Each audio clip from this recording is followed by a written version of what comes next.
अस्सलाम वालेकुम व्यूअर्स, मैं हूं आपका मेज़बान अब्दुर्रहमान। आज हम डिस्कस करेंगे दुनिया में ज़ेरे तामीर सबसे बड़ा सोलर पार्क, और ये पार्क है 5000 मेगावाट का, जो कि 77 मुरब्बा किलोमीटर के ऊपर बनाया जा रहा है। किस जगह बन रहा है? यूएई के शहर दुबई के करीब, उसके साउथ में 50 किलोमीटर के फासले पर। यूएई दुनिया का 8वां बड़ा मुल्क है जो ऑयल प्रोड्यूस करता है।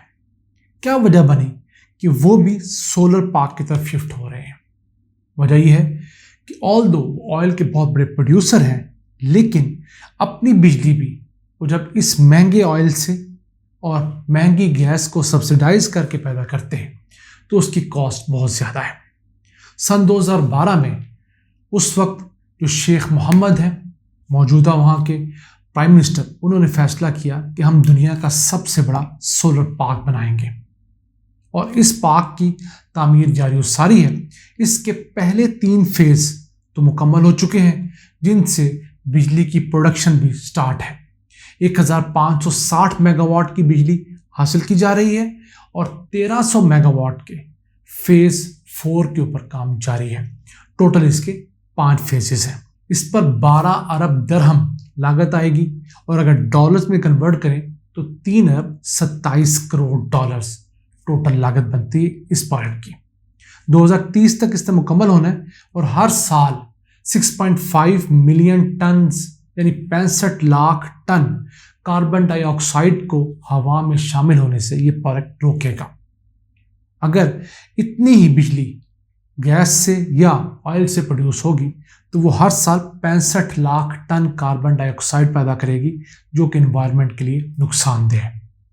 अब ये मुल्क 2050 तक अपनी टोटल बिजली का 50% रिन्यूएबल एनर्जी पर शिफ्ट करना चाहता है, और इससे इसको फाइनेंशियल फ़ायदा भी होगा। ब्लूमबर्ग ने एक बहुत अहम रिपोर्ट शाया की।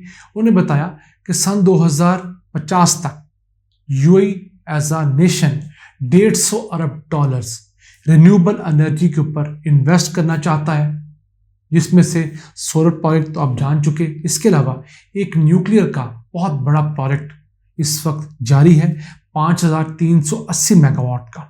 उसमें से भी 4035 मेगावाट के पहले 3 यूनिट्स फंक्शनल हैं। सिर्फ चौथा यूनिट है जो प्रॉब्ली 2024 तक फंक्शनल हो जाएगा। तो ये 150 अरब डॉलर्स यानी 600 अरब दिरहम लगाने का फ़ायदा क्या होगा? इनको इसी दौरान जो बचत आएगी, जो इनको सब्सिडाइज गैस इस्तेमाल नहीं करनी पड़ेगी बिजली प्रोड्यूस करने के लिए, या सब्सिडाइज्ड ऑयल इस्तेमाल नहीं करना पड़ेगा बिजली पैदा करने के लिए, इन दोनों मदों में इनको 2050 तक 192 अरब डॉलर्स की बचत होगी। यानी जितना पैसा ये लगाएंगे उससे कम से कम 20-25% ज़्यादा ही ये कमा पाएंगे, बचत कर पाएंगे, और फिर आलमी सतह पर जो कार्बन डाइऑक्साइड एमिशंस के खिलाफ एक बहुत बड़ी तहरीक चल रही है, उसका ये हिस्सा भी बन पाएंगे। और आजकल जो हम सैलाब देख रहे हैं, पाकिस्तान में सैलाब ने तबाही मचा रखी है। 1000 से ज़ायद अमवात रिपोर्ट हो चुकी हैं, कोई 10,000 से ज़ायद घर सफ़ाई हस्ती से मिट चुके हैं। जानवर कितने ख़त्म हुए अभी तक उसका जिक्र कोई नहीं है। तो ये तमाम चीज़ें क्यों आ रही हैं कि हमने बेदरेग तेल गैस इस्तेमाल किया, उसकी वजह से जो कुदरती साइकिल थे वो तबाह हुए।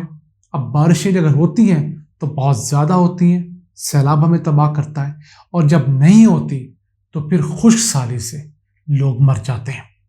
तो इसी सिलसिले में आलमी तौर पर ये मूवमेंट चली है कि ज़ीरो कार्बन डाइऑक्साइड एमिशंस को 2050 तक अचीव करना है। तो यूएई का ख्याल है कि वो 2050 तक 70% अपने कार्बन डाइऑक्साइड एमिशंस को कंट्रोल कर पाएगा। तो 2050 तक इन्होंने जो एनर्जी सेक्टर में टोटल इन्वेस्टमेंट करनी है वो है 700 अरब दरहम की।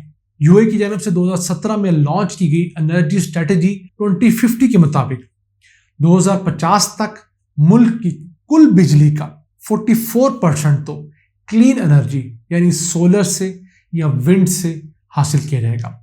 हाइडल एनर्जी का ऐसा पोटेंशियल नहीं है, शायद मुस्तकबिल में टाइडल एनर्जी जो है اس سے فائدہ اٹھایا جا سکے. اس کے بعد 38% جو ہے اس کو گیس پہ شفٹ کیا جائے گا نسبتاً کم. 12% جو ہے وہ صرف کوئلے سے, اور کوئلے کی بھی پیورسٹ فارم یعنی جتنا کوئلے کو ریفائن کیا جا سکتا ہے اتنا, اور 6% نیوکلیئر سے حاصل کیا جا سکے گا. اس کے لیے بھی کام جاری و ساری ہے. دنیا کا ایک بہت بڑا نیوکلیئر پاور پلانٹ اس وقت وہاں زیر تعمیر ہے.